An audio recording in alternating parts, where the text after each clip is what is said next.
My daughter-in-law sued me, claiming I had stolen $11 million from her safe. The following week, she invited me for a reconciliation lunch. I went suspicious. When I arrived, I received a message from my lawyer. Leave now. I've discovered something terrible. Subscribe to the channel for more stories like this, and comment the city you're watching from. I never thought my own family would destroy me. At 61 years old, I believed I had weathered the worst storms life could throw at me. I was wrong. The papers arrived on a Tuesday morning in October, delivered by a young man in a cheap suit who wouldn't meet my eyes. Connie Patterson? He asked, though he already knew the answer. I signed for the thick envelope with trembling hands, my coffee growing cold on the kitchen counter. Inside was a lawsuit that would shatter everything I thought I knew about my family. Margaret Patterson versus Constance Patterson. Theft of $11 million. I read the first page 3 times before the words sank in. My daughter-in-law was accusing me of stealing $11 million from what she claimed was her personal safe. The allegations were detailed, clinical, devastating. According to the documents, I had somehow accessed her home security system, bypassed multiple locks, and systematically emptied her safe over several months. The absurdity of it should have been laughable. I could barely figure out how to use my smartphone, let alone hack into a security system. But there it was in black and white, signed by a lawyer whose name I recognized from the billboards downtown. My hands shook as I reached for my phone to call David, my son. Surely this was some terrible mistake. Margaret would never do this to me. We had our differences, sure, but this was beyond anything I could have imagined. Mom! David's voice sounded strained when he answered. David, honey, I need to talk to you about something Margaret filed. There's been some kind of mistake. There's no mistake, Mom. His words cut through me like ice. Margaret showed me the evidence. The security footage, the bank records, everything. I felt the world tilt beneath my feet. Evidence? What evidence? David, you can't possibly believe.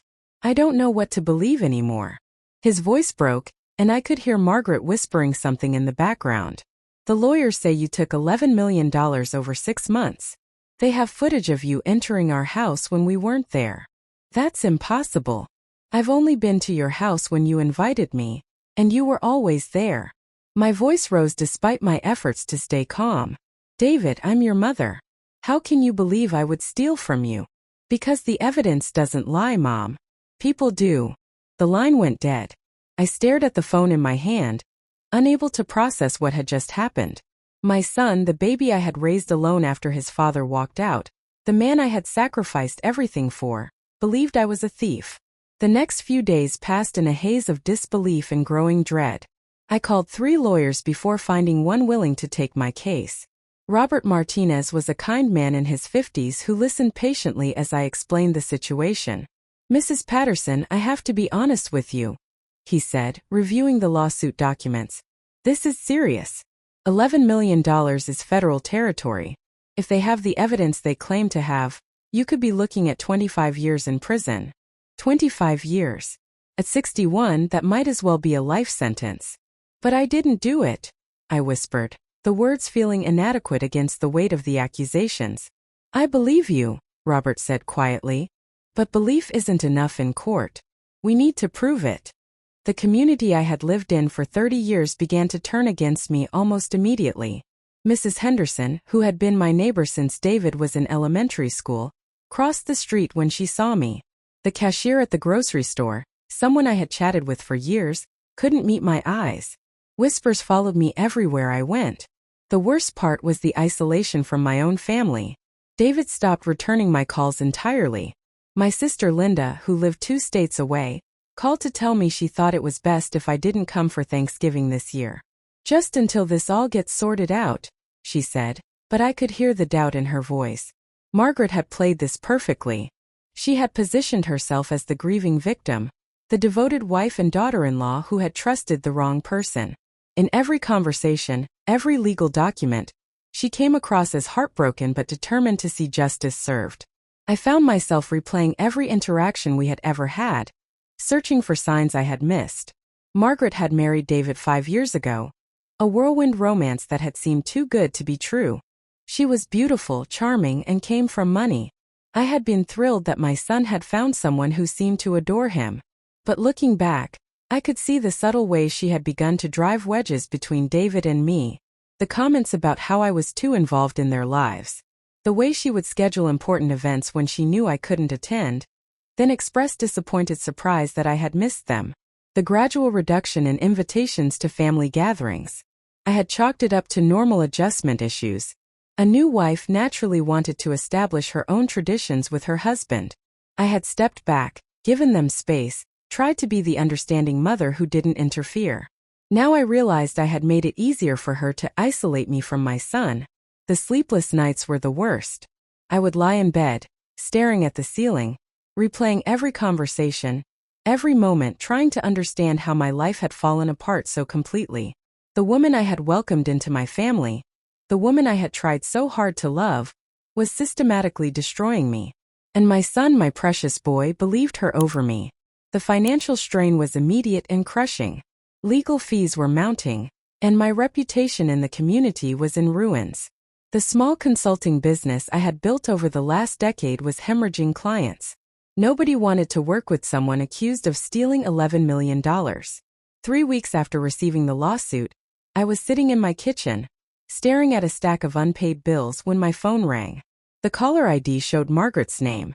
My heart raced as I debated whether to answer. "Hello, Connie." Her voice was soft, almost gentle. "I know this is difficult, but I was hoping we could talk." I gripped the phone tighter. "About what, Margaret?" "About finding a way through this mess. I never wanted it to come to this, you know. But when I discovered the money was missing, I had to protect my family." "Her family. Not our family. Her family." "I didn't take your money," I said, my voice steady despite the chaos in my heart. "I want to believe that, Connie. I really do. Maybe we can meet somewhere private, just the two of us. Away from the lawyers and the drama. Maybe we can figure out what really happened." Something in her tone made my skin crawl, but I was desperate. If there was even a chance of resolving this without going to trial, without losing my son forever, I had to take it. "Where?" I asked. "Luigi's. You know, that little Italian place downtown where you took David and me for my birthday last year. Friday at noon. Just us girls trying to work things out. Luigi's. Where I had spent $200 I couldn't afford on a birthday dinner for a woman who was now trying to destroy my life. The irony was bitter. "I'll be there," I said. As I hung up the phone, I caught sight of myself in the reflection of the window. The woman staring back looked older than 61, worn down by weeks of stress and betrayal. But there was something else in her eyes now. A flicker of hope, maybe. Or maybe just the desperate determination of someone who had nothing left to lose. I had no idea that walking into that restaurant would be the most dangerous thing I had ever done. The week leading up to Friday dragged on like a slow form of torture. Every morning, I woke up hoping this nightmare would be over, only to remember that my daughter-in-law had accused me of stealing $11 million and my own son believed her. I spent hours preparing for the lunch meeting, changing clothes 3 times, practicing what I would say. Robert, my lawyer, had been against the meeting from the start. Nothing good can come from meeting with the opposing party without legal representation. He had warned me during our Wednesday appointment. Especially not when there's this much money involved. But I was desperate. The isolation was killing me slowly. I hadn't spoken to David in 2 weeks, hadn't seen my grandson Tommy in even longer. The boy I had babysat every weekend, who called me Grandma Connie and lit up when I walked into the room, was now being kept from me like I was some kind of dangerous criminal. She sounded different on the phone. I had insisted to Robert. Less hostile. Maybe she's realized there's been a mistake. Robert had given me a look that said he had been practicing law long enough to know better, but he hadn't forbidden me from going. "If you insist on meeting with her, don't admit to anything. Don't sign anything. And call me the moment you leave that restaurant." Friday morning arrived gray and drizzling, matching my mood perfectly. I stood in front of my bedroom mirror, adjusting the navy blue blouse I had chosen. It was conservative, respectable, the kind of outfit a grandmother would wear to lunch with her daughter-in-law. Not the kind of outfit a criminal would choose. The drive to Luigi's took 15 minutes, but I arrived 30 minutes early. I couldn't help myself. Despite everything, some part of me was clinging to the hope that Margaret had come to her senses, That she would walk in with an apology and an explanation that would make all of this go away. I parked across the street from the restaurant and watched the entrance. Luigi's was a small family-owned place that had been in the neighborhood for 40 years. Red checkered tablecloths, Chianti bottles converted into candle holders, the smell of garlic and oregano that hit you the moment you walked through the door. It had been one of David's favorite places when he was growing up. I had brought him here for his high school graduation dinner, his college graduation the night before his wedding. Now it felt like walking into a battlefield. At 11:45, I crossed the street and went inside. Maria, the owner's daughter who had been working there since she was a teenager, greeted me with a warm smile. "Mrs. Patterson, it's so good to see you. Table for two." I nodded, not trusting my voice. Maria led me to a corner table, the same one where we had celebrated Margaret's birthday the year before. I ordered coffee and tried to calm my racing heart. At 5 minutes past noon, I started to wonder if Margaret would show up at all. Maybe this was part of her game, making me wait, making me feel small and desperate. But at 10 minutes past, I saw her through the window. She looked beautiful as always. Margaret had the kind of effortless elegance that came from good jeans and expensive clothes. Even on a dreary Friday afternoon, she looked like she had just stepped out of a magazine. Her blonde hair was perfect, her makeup flawless, her designer handbag probably worth more than I made in a month. She paused at the entrance, scanning the restaurant until she spotted me. When our eyes met, she smiled. It was the same warm, genuine smile she had given me the first time David brought her home. For a moment, I almost believed that everything was going to be okay. "Connie," she said, sliding into the seat across from me. She reached across the table and squeezed my hand. Her skin was soft, her grip gentle. "Thank you for coming. I know this must be difficult." Difficult was an understatement, but I nodded. "I'm glad you called, Margaret. I've been hoping we could work this out." She signaled to Maria for a menu, then turned her attention back to me. "You look tired," she said, her voice full of concern. "This whole situation must be taking a toll on you." "It is," I admitted. "Margaret, I need you to know that I would never steal from you, from my own family. The accusations you've made." She held up a hand, stopping me. "Let's order first, okay? I think better on a full stomach." We went through the motions of ordering lunch. Margaret chose the salmon. I ordered a salad I wouldn't be able to eat. She made small talk about the weather, about Tommy's upcoming birthday party, about David's promotion at work. Normal conversation between family members, if you ignored the fact that she was trying to send me to prison for 25 years. "Tommy misses you," she said suddenly, and my heart clenched. "He keeps asking when Grandma Connie is coming over." I had to grip my napkin to keep from crying. "I miss him too. More than you know." "I know you do." She reached across the table again, covering my hand with hers. "You're a wonderful grandmother, Connie. You've always been so good to him." The past tense didn't escape my notice. "You've been." Not you are. Our food arrived, and Margaret dove into her salmon with the enthusiasm of someone without a care in the world. I picked at my salad, my stomach too knotted to handle much food. "I've been thinking about what happened," she said between bites. "About the money." My fork paused halfway to my mouth. "Oh, I know you didn't mean to hurt anyone," she continued, her voice gentle and understanding. "Sometimes people do things they never thought they would do. Stress, financial pressure, maybe some confusion." "I didn't take your money, Margaret." The words came out sharper than I intended. She blinked, looking hurt. "Of course not intentionally. But maybe you were confused. Or maybe you thought you were borrowing it. I never entered your house without your permission. I never touched your safe. I don't even know the combination to your safe." I set my fork down, my appetite completely gone. Margaret's expression shifted slightly, becoming more serious.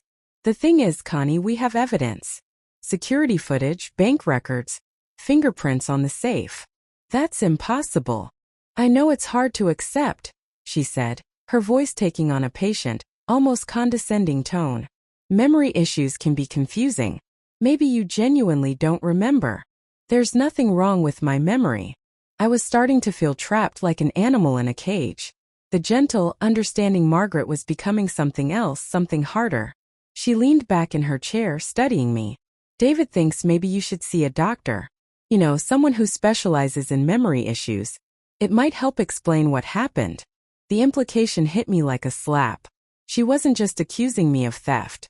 She was suggesting I was losing my mind, that I was some confused old woman who didn't know what she was doing. It was almost worse than being called a criminal. "I'm not confused and I'm not losing my memory," I said firmly. "Someone is lying here, Margaret, and it's not me." Her mask slipped for just a moment, and I saw something cold flash in her eyes. Then the gentle smile was back, as if nothing had happened. "I really hoped we could work this out," she said, signaling for the check. "But if you're going to continue denying what happened, I don't see how we can move forward. Margaret, please. I think it's best if we let the lawyers handle this from now on." She stood up, leaving $40 on the table. "I really did want to help you, Connie. I hope someday you'll understand that." She leaned down and kissed my cheek, a gesture that would have looked affectionate to anyone watching. But her words, whispered so only I could hear, sent ice through my veins. "You should have just admitted it when you had the chance." As she walked away, leaving me alone at the table with the remains of our untouched lunch, my phone buzzed with a text message. I glanced at the screen, expecting it to be from David or maybe Robert checking on how the meeting had gone. Instead, it was from a number I didn't recognize. But the message made my blood run cold. "Saia agora descobri algo terrível." Wait, the message was in Portuguese.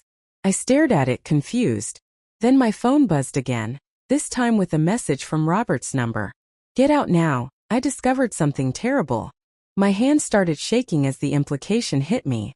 Robert must have sent the first message by mistake in Portuguese, then immediately sent the English translation. But why would my lawyer be texting me in Portuguese? Unless he wasn't just my lawyer. I stared at my phone screen, reading Robert's message over and over. "Get out now, I discovered something terrible." The urgency in those words made my heart race, but I was frozen in my seat at Luigi's, trying to process what was happening. Margaret had just walked out, leaving me with her chilling whisper still echoing in my ears. "You should have just admitted it when you had the chance." Now my lawyer was telling me to get out immediately. The coincidence felt too dangerous to ignore.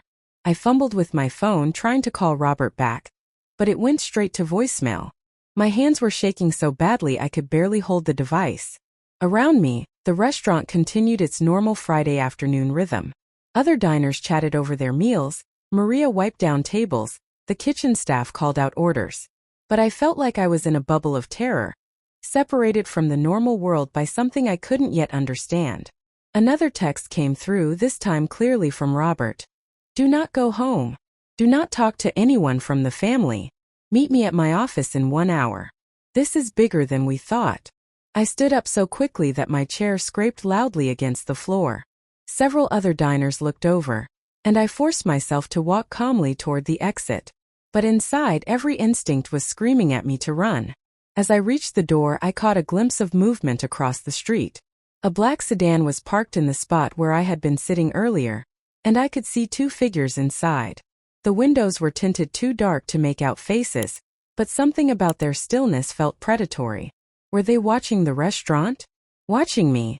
I pushed through the door and headed quickly toward my car, fighting the urge to look back at the sedan. My keys felt slippery in my sweaty palms, and I dropped them twice before managing to unlock the door. As I drove away, I checked my rearview mirror. The black sedan pulled away from the curb and began following me. My mouth went dry. This wasn't paranoia. Someone was actually following me. I took a random left turn, then another, winding through residential streets I barely knew. The sedan stayed behind me, maintaining a careful distance. My heart was pounding so hard I could hear it over the radio. At 61 years old, I had never been in a situation like this. I didn't know the rules of being followed, didn't know how to lose a tail or even if I should try. Instead, I drove straight to Robert's office, figuring that a public building with security cameras was safer than trying to outrun professional followers on unfamiliar streets. The sedan peeled off 2 blocks before I reached the downtown office complex, but I knew they had seen where I was going. Robert's law office was on the 3rd floor of a converted historic building. I had been there several times over the past few weeks, but today the familiar waiting room felt different. The receptionist, a young woman named Jennifer who usually greeted me warmly, looked nervous. "Mrs. Patterson," she said, standing up quickly. Mr. Martinez is waiting for you. He said to send you back immediately. I walked down the narrow hallway to Robert's office, my footsteps echoing on the hardwood floors. When I knocked on his door, he opened it before I could finish knocking, as if he had been standing right there waiting. Connie, thank God, he said, pulling me into the office and closing the door behind me. Are you okay? Did anyone follow you here? I think so. There was a black sedan. Sit down, he interrupted, guiding me to the chair across from his desk. We need to talk, and we don't have much time. Robert looked terrible. His usually neat appearance was disheveled, his tie loosened, his hair messed up like he had been running his hands through it. His desk, normally organized, was covered with scattered papers and manila folders. What's going on? I asked, though part of me wasn't sure I wanted to know. He sat down heavily in his chair and rubbed his face with both hands. I've been investigating Margaret's background, trying to find inconsistencies in her story. What I found is worse than anything I imagined. He opened a thick folder and pulled out several photographs. Margaret Patterson isn't her real name. Her birth name is Margarita Vasquez, and she's originally from Brazil. I stared at the photos. Driver's licenses, passport documents, even what looked like arrest records, all bearing Margaret's face but with different names. I don't understand. She's a professional con artist, Connie. She's done this before at least 3 times that I can trace. She finds wealthy older men, marries them or their sons, gains access to their finances, and then destroys them. My blood went cold. Other men. Robert pulled out more documents. Henry Morrison in Miami 2014. She was married to his son for 2 years before she accused Henry of embezzling from his own company. He died of a heart attack before the case went to trial, and she inherited everything through her husband. He showed me another file. Charles Brennan in Phoenix 2016. Same pattern. She married his stepson, then accused Charles of financial impropriety. He ended up losing his house, his business, everything. Died homeless 2 years later. And the third. Robert Chin in Seattle 2018. He's still alive barely. Living in a studio apartment, working as a night janitor at 68 years old. She took everything he had. I felt sick. But why? Why target me specifically? Because you're the perfect victim, Robert said gently. You're a widow with a successful consulting business and good savings. You have a son who adores his wife and would believe her over anyone else. And you're the type of person who would blame yourself rather than fight back effectively. The pieces were falling into place with horrible clarity. The Portuguese text message. I've been working with a private investigator who specializes in international fraud cases. He's Brazilian, and when he gets excited or scared, he reverts to Portuguese. He was the one who found the connection to Margaret's previous victims. Robert leaned forward, his expression grave. Connie, there never was $11 million. Margaret created false bank statements, fake security footage, forged documents.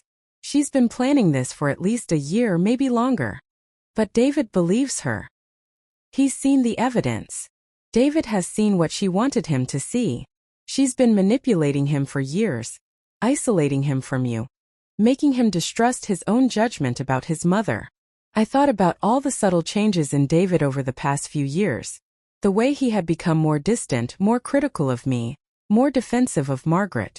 I had blamed it on normal married life adjustments, but now I saw it for what it was, systematic psychological manipulation. What about the black sedan that followed me? I asked. Robert's face darkened. That's what I'm most worried about. If she's willing to have you physically followed, it means she's escalating. The other victims, they all died or disappeared before they could effectively fight back. Disappeared. Charles Brennan's case never went to trial because he had a suspicious accident. Fell down the stairs in his apartment building. Robert Chun was mugged and beaten so badly, he couldn't remember half of what Margaret had done to him. Only Henry Morrison's death looked completely natural. My hands were shaking again. You think she's planning to hurt me? I think she's planning to make sure you can't expose her. Robert gathered up the documents and stuffed them back into the folder. Which is why you can't go home tonight. Actually, you can't go home at all until we figure out how to stop her. But where can I go? If she has people following me. I have a safe house, he said. My investigator friend has connections with people who help fraud victims disappear temporarily. You'll be safe there while we gather enough evidence to expose her. A safe house. At 61 years old, I was going to be hidden away in a safe house like some kind of witness in a mob case. The absurdity of it would have been funny if it wasn't so terrifying. What about David? I asked. What about my grandson? Robert's expression was pained. Right now they're safer if they don't know where you are. If Margaret thinks you're a threat to her plan, she might escalate against them too. The thought of Tommy being in danger because of me was unbearable. But the thought of never seeing him again was even worse. How long? I whispered. I don't know. A few days, maybe a week. Long enough to gather evidence that even David can't ignore. And long enough to figure out how to expose her without putting you or your family at risk. I looked around Robert's office, at the law books and certificates on the walls, at the family photos on his desk. Everything looked normal, but nothing would ever be normal again. My daughter-in-law was a professional con artist who had destroyed other families and was now planning to destroy mine. My son was so completely manipulated that he believed I was a thief. And I was about to go into hiding like a criminal. What if David never believes me? I asked. What if the evidence isn't enough? Robert was quiet for a long moment. Then you'll have to decide what's more important. Having a relationship with a son who doesn't trust you, or saving yourself from someone who's trying to destroy you. Outside, I could hear the normal sounds of a Friday afternoon in downtown. Cars honking, people walking by, the distant sound of construction. Life going on as usual while my world collapsed. But for the first time since this nightmare began, I felt something other than despair. Anger was building in my chest, hot and clean and strengthening. Margaret had chosen the wrong target. She had underestimated what a mother would do to protect her family. Let's go to your safe house, I said, standing up. And let's figure out how to destroy her before she destroys us. The safe house was a small apartment above a bakery in a neighborhood I had never visited before. Robert's investigator friend, Carlos, met us there with arms full of documents and a laptop that looked like it could hack into government databases. Carlos was a thin man in his 40s with intelligent dark eyes and hands that never stopped moving. When he spoke English, his accent was thick but his words were precise. When he got excited, he lapsed into rapid Portuguese, forcing Robert to translate. Show her what you found today, Robert said as we settled around the small kitchen table. Carlos opened his laptop and pulled up a series of photographs. This is Margaret at the Miami courthouse in 2014. Leaving after Henry Morrison's funeral. The woman in the photo was definitely Margaret, but she looked different. Her hair was darker, her style more conservative, but it was unmistakably her. This is her in Phoenix in 2016, at Charles Brennan's bankruptcy hearing. Another photo, another subtle change in appearance. And this is Seattle 2018 testifying against Robert Chun. I studied each image, noting how she had adapted her look to fit each situation. Each family, each victim. She's a chameleon. Exactly, Carlos said. But more than that, she's methodical. Each operation follows the same pattern, gets more sophisticated. He pulled out a timeline chart that looked like something from a police investigation. Phase 1: Infiltration. She targets families through online research, social media, professional networks. She finds men who are recently divorced or widowed, with adult children who have money. David wasn't divorced, I pointed out. No, but he was single at 35, successful, with a mother who had assets. Close enough. Carlos traced his finger along the timeline. Phase 2: Integration. She becomes indispensable to the family, usually by being the perfect girlfriend, then fiancée, then wife. She studies their dynamics, their weaknesses, their fears. I remembered how quickly Margaret had become part of our lives. How eagerly she had embraced family traditions, how she had seemed to understand David better than I did sometimes. Phase 3: Isolation, Carlos continued. She slowly separates the target from their support system. Usually it's subtle at first, then becomes more aggressive. The target being the older family member with money, Robert clarified. Exactly. In your case, she isolated you from David, made him question your judgment, your motivations, your mental state. I thought about the gradual changes in David's behavior over the past 2 years. The way he had started questioning my business decisions, my spending, even my memory of conversations we had had. At the time, I had attributed it to stress from his new marriage, but now I could see it was orchestrated. Phase 4, the setup, Carlos said. She creates a financial crisis that requires accessing the target's money. Sometimes it's fake medical bills, sometimes it's a business investment opportunity, sometimes it's a family emergency. But she accused me of stealing from her, I said. That's new, Carlos admitted. Her previous operations involved getting the victims to willingly give her access to their money.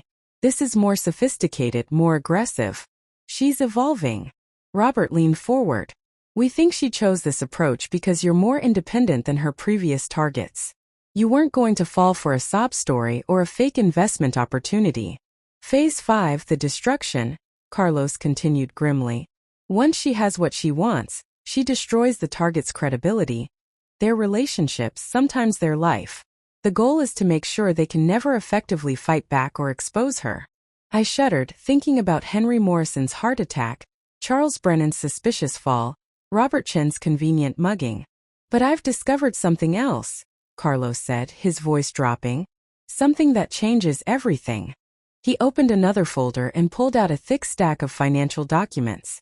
Margaret doesn't work alone. She's part of a network, a sophisticated operation that targets wealthy families across multiple states. A network. I felt my blood pressure rising. At least 6 other women, all using similar methods. They share information, resources, even alibis. When Margaret was in Miami destroying Henry Morrison, one of her partners was in Dallas working on another family. When she was in Phoenix, another partner was in Denver. Robert was studying the documents over Carlos's shoulder.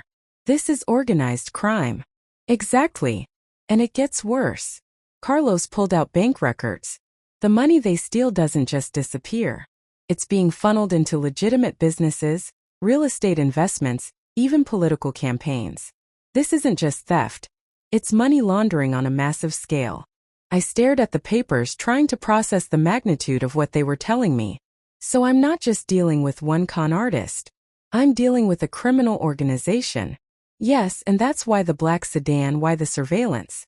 If you expose Margaret, you expose the entire network.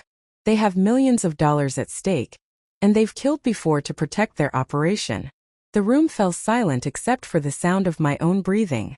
I had thought I was dealing with a personal betrayal, a family crisis. Instead, I had stumbled into something that belonged in a crime thriller. There's more, Carlos said quietly. About your son. My heart stopped. What about David? They've been drugging him. The words hit me like a physical blow. What? Carlos showed me lab reports, medical documents that I couldn't fully understand. Hair samples from his barber, analyzed by a private lab. David has been ingesting small amounts of psychoactive drugs for at least 18 months. Nothing that would show up in a normal medical exam, but enough to make him more suggestible, more paranoid, more likely to believe Margaret's version of events. I felt the world tilt beneath me. They've been poisoning my son? Not poisoning exactly. Think of it as chemical manipulation. The drugs make him more emotionally volatile, more likely to doubt his own perceptions, more dependent on Margaret for emotional stability. But how? Probably in his food or drinks at home. Margaret would have easy access and the drugs are tasteless, odorless. David would have no idea. I thought about the times over the past year when David had seemed unlike himself. More agitated, more suspicious, quicker to anger. The times when he had accused me of things I hadn't done, questioned conversations I remembered clearly. I had thought he was just stressed from work, from married life. Instead, he had been chemically altered by the woman who claimed to love him. My grandson, I whispered. Is Tommy? No, Carlos said quickly. Children metabolize drugs differently, and they would be too risky to dose consistently. Plus, they need David functional enough to work and earn money. A child's safety would be the one line they wouldn't cross, because it would bring too much attention. I felt a wave of relief so strong it made me dizzy. But here's what we can use, Robert said, spreading out more documents. We have evidence of the drugging, we have financial records showing the money transfers, we have proof of Margaret's previous identities. More importantly, Carlos added. We have access to their communication networks. I've been monitoring their encrypted messages for the past week. He opened his laptop and showed me a series of text conversations in coded language. They're planning to escalate against you tomorrow. Margaret was supposed to get a confession from you at lunch today, something they could use to force you to sign over your assets. When that didn't work, they moved to Plan B. Which is, they're going to stage your suicide. The words hung in the air like poison. I couldn't breathe, couldn't think, couldn't process what he had just said. Tomorrow night, you're supposed to overdose on sleeping pills in your apartment. They've already prepared the note, explaining how guilt over stealing from your family drove you to take your own life. Robert reached over and took my hand. They've done it before, Connie. 2 of Margaret's previous victims died of apparent suicide after the legal pressure became too much for them to handle. I pulled my hand free and stood up, pacing to the small window that looked down onto the bakery's back alley. Cars passed on the street beyond, people going about their normal Friday evening routines, completely unaware that a grandmother from their community was hiding in a safe house, learning that criminals were planning to murder her and make it look like suicide. What do we do? I asked, my voice barely audible. We turn the tables, Carlos said. We have enough evidence to destroy not just Margaret, but her entire network. The FBI has been looking for these people for 3 years. But what about David? What about the drugs? We get him to a hospital, Robert said. Once the drugs are out of his system, once he can think clearly again, he'll remember who his mother really is. I turned away from the window to face them. These 2 men, strangers a month ago, who were now the only people standing between me and a staged suicide. When do we do it? Tonight, Carlos said. They think you're at home, planning your next move, maybe getting ready to run. They don't know we've discovered their plan. We have maybe 12 hours before they realize you're not where you're supposed to be. 12 hours to save my son and destroy a criminal network. 12 hours to save your life, Robert corrected gently. I looked around the small apartment, at the evidence spread across the table, at the 2 men who had become my unlikely allies. At 61, I had never imagined I would be in a situation like this. But I also had never imagined the depths of evil that people could reach, or the lengths that a mother would go to protect her family. Tell me exactly what we're going to do, I said. Outside, the sun was setting, and somewhere across the city, my son was going home to a woman who had been slowly poisoning him for 18 months, planning to murder his mother and make him believe it was suicide. But Margaret had made one crucial mistake. She had underestimated what happens when you threaten the wrong family. The plan was deceptively simple. Carlos would contact his FBI connections while Robert prepared the legal documentation. I would be the bait. At 7 o'clock that evening, I sent a text message to Margaret from my regular phone. I need to see David. I'm ready to confess everything. Meet me at my apartment in 1 hour. Within minutes, she responded. Thank God, Connie. This is the right thing to do. David and I will be right over. Carlos monitored their communications from his laptop. She's telling her network that the target is ready to cooperate. They're moving up the timeline. What does that mean? I asked, though I was afraid I already knew. Instead of staging your suicide tomorrow, they'll do it tonight. After you sign a confession, of course. Robert had hidden recording equipment throughout my apartment earlier in the day, and Carlos had positioned FBI agents in unmarked cars around the building. The plan was for me to get Margaret to admit her crimes on tape while simultaneously getting evidence of the drugging, so we could get David medical help immediately. The weak point in our plan was David himself. 18 months of chemical manipulation had made him unpredictable, and we didn't know how he would react when confronted with the truth about his wife. Remember, Robert said as we reviewed the plan one final time, your safety comes first. If anything goes wrong, if you feel threatened in any way, just say the code word pineapple, and the agents will move in immediately. I almost smiled. Pineapple. Such an ordinary word to serve as a lifeline between me and a staged suicide. At 8:15, I stood in the hallway of my own apartment building, key in hand, heart pounding. This was my home, the place I had lived for 15 years, but tonight it felt like walking into a trap, which I suppose it was. I unlocked the door and went inside, leaving it slightly ajar for the agents who would be listening. My living room looked exactly as I had left it that morning, before my lunch with Margaret, before my world turned completely upside down. The coffee cup was still on the kitchen counter, my reading glasses were still on the end table next to my favorite chair. Margaret and David arrived at 8:30 sharp. I heard their voices in the hallway, Margaret's soothing tones mixed with David's agitated responses. When they walked through my door, I was struck by how different my son looked. His face was gaunt, his eyes held a feverish brightness that wasn't natural, and his hands shook slightly as he moved. "Mom," he said, not quite meeting my eyes. "Margaret says you're ready to tell the truth." "I am," I said carefully. "But first I need both of you to sit down. There are things you need to know." Margaret settled onto my couch with practiced grace, pulling David down beside her. She kept one hand on his arm, a gesture that looked supportive but was actually controlling. "This is hard for me," I began, following the script Robert and I had rehearsed. "I've been hiding the truth about my finances, about some decisions I made." Margaret leaned forward, her eyes bright with anticipated victory. "It's okay, Connie. We're family. We can work through anything. Can we?" I met her gaze directly. "Even if I told you that I know about Henry Morrison?" For just a moment Margaret's mask slipped. Her eyes went cold and calculating before she forced her expression back to concerned confusion. "Who?" "Henry Morrison. Miami 2014. Or should I call you Margarita?" David frowned, looking back and forth between us. "Mom, what are you talking about? Your wife isn't who she says she is, David. Her real name is Margarita Vasquez, and she's a professional con artist. She's done this to at least 3 other families." Margaret laughed to sound like breaking glass. "Connie, this is exactly what I was afraid of. The stress has affected your mind. You're making up elaborate conspiracy theories, rather than facing what you've done." But I could see uncertainty creeping into David's drug-hazed eyes. "What other families, Mom?" "Charles Brennan in Phoenix. Robert Chun in Seattle. She destroyed them, David, the same way she's trying to destroy me." "That's enough," Margaret said, standing up abruptly. "David, your mother is having some kind of breakdown. We need to get her to a hospital." "Sit down, Margaret," I said quietly. "Or should I tell David about the drugs you've been giving him?" David's head snapped up. "What drugs?" Margaret's composure was cracking. "She's delusional, David. Don't listen to her. The psychoactive compounds in your food, David.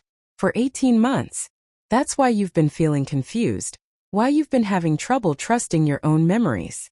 "You're lying," Margaret said, but her voice was rising, becoming shrill. "Am I?" I pulled out the lab reports Carlos had given me. "These are tests of your hair samples, David. You've been systematically poisoned by your wife." David took the papers with trembling hands. As he read, his face went pale. "Margaret, what is this?" "It's fake," she said desperately. "Your mother is trying to turn you against me. She's been planning this ever since I discovered she stole my money." "What money, Margaret?" I asked. "There never was $11 million, was there?" "Of course there was." "Then show us the original bank statements. Not the doctored ones you created, the real ones." Margaret's facade was crumbling completely now. The gentle, concerned daughter-in-law was gone, replaced by something desperate and dangerous. "You have no idea what you're dealing with, old woman." "I know exactly what I'm dealing with," I said. "A criminal network that targets families like mine. I know about your partners, about the money laundering, about the murders." "Murders?" David stood up unsteadily. "Mom, what murders?" "Henry Morrison had a convenient heart attack before he could expose her. Charles Brennan fell down the stairs. And I was supposed to commit suicide tonight, after confessing to crimes I never committed." Margaret pulled out her phone. "I'm calling for an ambulance. Connie is having a complete psychotic break." "Are you calling an ambulance? Or are you calling your partners?" I asked. "The ones who were following me in the black sedan?" David was looking at Margaret like he had never seen her before. "Is any of this true?" "Of course not," Margaret said, but her voice lacked conviction. "David, you know me. You know I love you, love our family. Do you?" David's voice was stronger now, and I could see him fighting through the chemical fog that had clouded his thinking for so long. "Because I'm starting to remember things differently. I'm starting to remember my mother before you came along." Margaret made a sudden movement toward her purse, and I realized she was reaching for something. Pineapple! I shouted. Immediately, my apartment door burst open and 3 FBI agents rushed in, weapons drawn. FBI! Nobody move. Margaret spun around, a small pistol in her hand. For a moment, the room was frozen in tableau. Margaret with the gun, David staring in shock, the agents with their weapons trained on her, and me caught in the middle of it all. You stupid old bitch, Margaret snarled, all pretense gone. Do you have any idea how much money you've just cost us? Put the weapon down, ma'am, the lead agent commanded. Instead, Margaret swung the gun toward David. He's my insurance policy. You let me walk out of here, or I kill him. The agents shifted position, but they couldn't get a clear shot with David in the way. Margaret had positioned herself perfectly, using my son as a human shield. You won't hurt him, I said, taking a step forward despite the gun. You need him alive. He's your access to legitimacy, to normal life. Not anymore, Margaret said. You've ruined everything. The whole operation is blown. But David was moving. Slowly, carefully, he was edging away from Margaret, creating distance between them. The drugs might have clouded his judgment for months, but they hadn't erased his intelligence or his survival instincts. Margaret, he said softly, put the gun down. We can work this out. There's nothing to work out, she snapped. Your mother destroyed everything. 3 years of planning, millions of dollars in setup costs, all ruined by one stubborn old woman who couldn't just die quietly. So you admit it, David said, still moving incrementally away from her. You admit you were planning to kill my mother. Margaret realized too late what he was doing. By the time she turned the gun back toward him, David had created enough space for the agents to act. The lead agent's shot took her in the shoulder, spinning her around and sending the pistol flying across my living room floor. As Margaret collapsed, screaming in pain and rage, David sank into my favorite chair, his head in his hands. My God, Mom, what did she do to me? I knelt beside him, taking his face in my hands. For the first time in 2 years, my son's eyes were clear, focused, present. She's gone, sweetheart. You're going to be okay. The FBI agents were already calling for medical assistance and backup. Margaret was handcuffed and being read her rights, her shoulder bleeding through a hastily applied bandage. As they prepared to take her away, she looked at me one final time. You think you've won, she said. But there are others. This doesn't end with me. Maybe not, I replied. But it ends for you. And it ends for my family. As the paramedics arrived to treat both Margaret's gunshot wound and David's drug poisoning, I realized that the nightmare was finally over.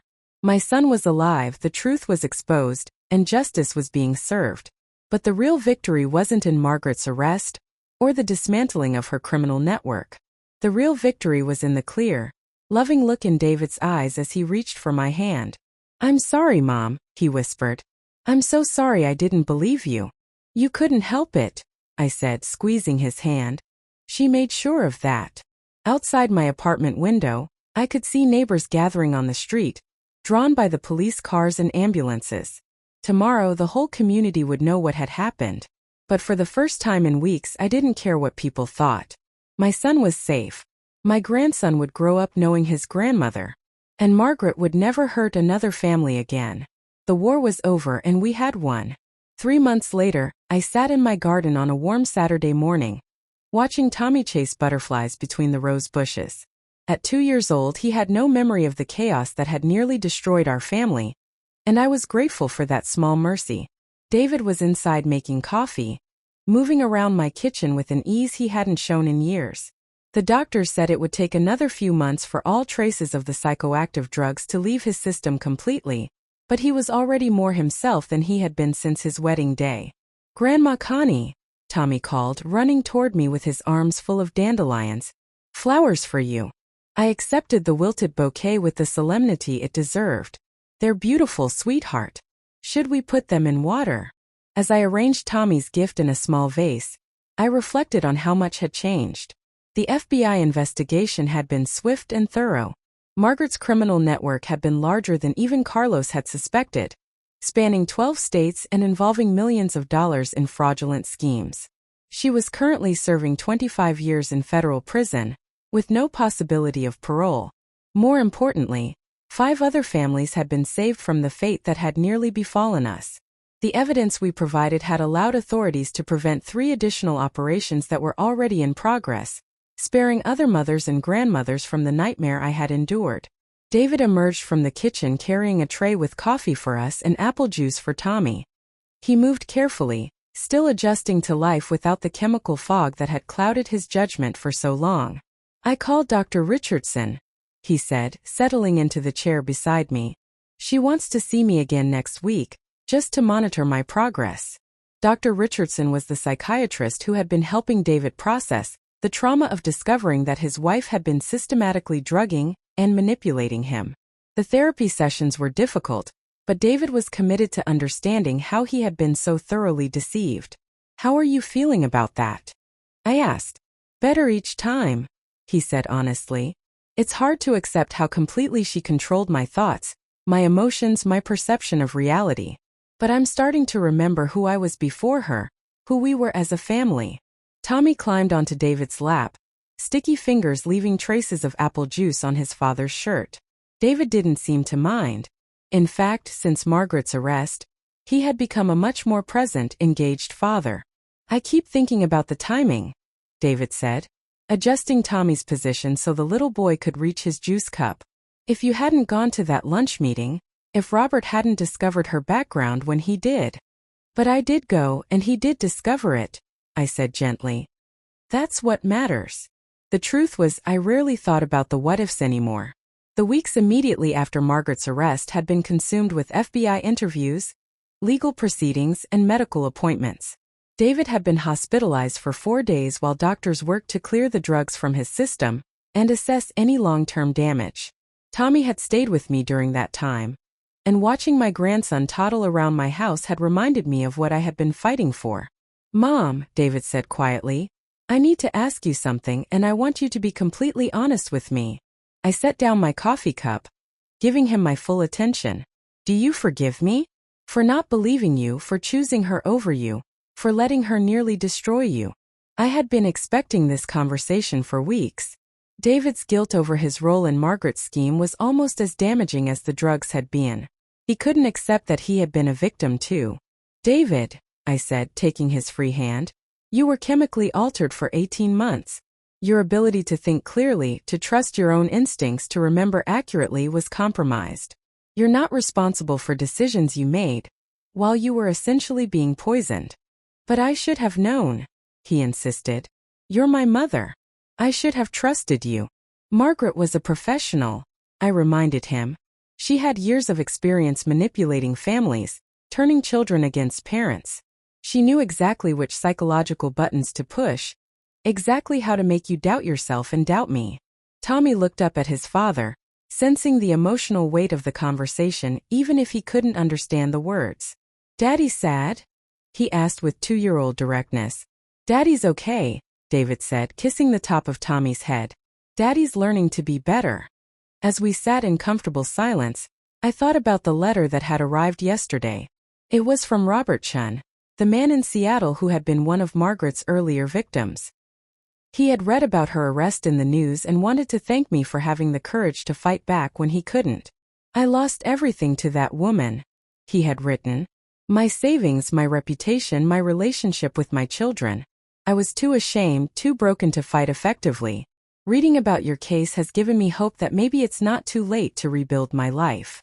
I had already written back, giving him Robert Martinez's contact information and encouraging him to explore his legal options. Even though Margaret was in prison, there might still be ways to recover some of his losses and restore his relationship with his family. "What are you thinking about?" David asked, noticing my distant expression. "How ripples spread," I said. "How one person's courage to fight back can save not just themselves, but other families too." David nodded slowly. "The FBI agent said they're using our case as a model for training other investigators.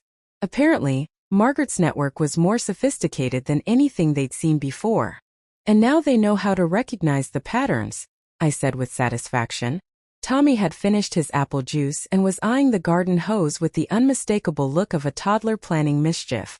David scooped him up before he could make his move. "How about we water the flowers properly?" David suggested, carrying Tommy toward the garden beds. As I watched my son and grandson work together in my garden, I felt a deep sense of peace. Not the fragile peace of someone who had merely survived trauma, but the solid, unshakable peace of someone who had faced evil and emerged victorious. My phone buzzed with a text message. It was from Carlos, the investigator who had become an unlikely friend over the past few months. "Thought you'd want to know," the message read. "2 more members of Margaret's network were arrested in Denver yesterday. Your case is still paying dividends." I smiled, typing back a brief reply of thanks. The criminal network that had targeted my family was being systematically dismantled, one arrest at a time. Margaret's attempt to destroy me had instead led to the destruction of her entire operation. That evening, after David and Tommy had gone home to their house, which David was in the process of completely redecorating to erase all traces of Margaret's presence, I sat in my favorite chair with a cup of tea and a book I had been meaning to read for months. My house felt peaceful in a way it hadn't for years. Not because the threat was gone, though that was certainly part of it, but because I had rediscovered my own strength. For weeks during Margaret's campaign against me, I had felt helpless, victimized, dependent on others to save me. But the truth was I had saved myself. Yes, I had help from Robert and Carlos in the FBI, but the crucial decisions, the moments of courage when everything hung in the balance, those had been mine alone. I thought about the woman I had been 6 months ago, worried about being excluded from family gatherings, desperate for my son's approval, willing to accept crumbs of affection rather than demand the respect I deserved. That woman felt like a stranger to me now. The phone rang, interrupting my thoughts. The caller ID showed my sister Linda's number. "Connie." Linda's voice was warm with affection and respect. "I just wanted to check on you. Are you doing okay?" "I'm doing wonderfully," I said, and meant it completely. "I'm so proud of how you handled everything," Linda said. "I keep telling everyone how brave my sister is, how she single-handedly brought down a criminal organization." "I had help," I said, "but I didn't minimize my own role the way I might have in the past." "Yes, but you were the one who had the courage to fight when it would have been easier to give up." After we hung up, I sat in the growing darkness, not bothering to turn on the lights. The silence wasn't empty anymore. It was full of possibility. Tomorrow, David and Tommy would come for Sunday dinner, a tradition we had re-established immediately after Margaret's arrest. Next week, I was starting a part-time consulting job with a firm that specialized in helping fraud victims rebuild their lives. Next month, Linda was coming to visit for the first time in 2 years. But tonight, I was simply a 61-year-old woman sitting in her own house, surrounded by her own things, answerable to no one but herself. I was free in ways I had never been before, not just from Margaret's threats, but from my own need for approval, my own willingness to accept less than I deserved. At 61, I had finally learned that the most important relationship in my life was the one I had with myself. And for the first time in decades, I genuinely liked the woman I had become.